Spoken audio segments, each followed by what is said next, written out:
A former Oregon Duck football player known for making tackles on the gridiron is now tackling something more challenging: mental health stigma in athletes. Jordan Williams explains.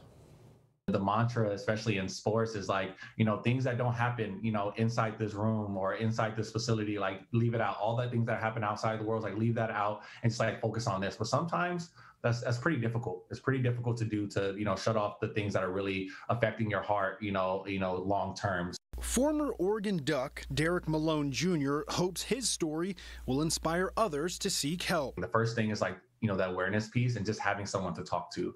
Malone says he spent all 5 years of his time as a Duck dealing with depression. But when I, relocated over to Oregon, it was my first time being alone. With the help of some on-campus counseling, Malone helped the Ducks win 4 bowl games, including 2 Rose Bowls. He then signed a professional contract with the Atlanta Falcons before injuries ended his football career, setting off a new fight with depression, where Malone became homeless for months. He was able to turn his life around, though, and he's now focused on helping others. In 2017, Malone collaborated with the University of Oregon on a video titled "Breaking Through Depression." Depression is the illness. I'm Derek Malone. I'm a former student athlete at the University of Oregon. How important is that first step to just have someone to talk to?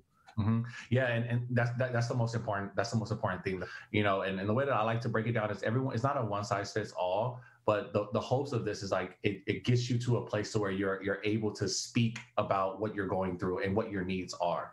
Malone is now a recently published author. Actually, I have a copy of the book with me right now. Here's the cover. So the book is called "Why Don't Big Boys Cry?" It's a children's book about a young boy struggling with a major life adjustment.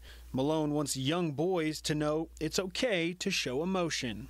The premise is really to, encourage young boys to be vulnerable, encourage them to find strength in their, in their vulnerability and showing their emotions. So just so people know, a former football player who played at the University of Oregon and had, I guess, a contract with the Atlanta Falcons is saying it's okay to cry. Yeah, exactly.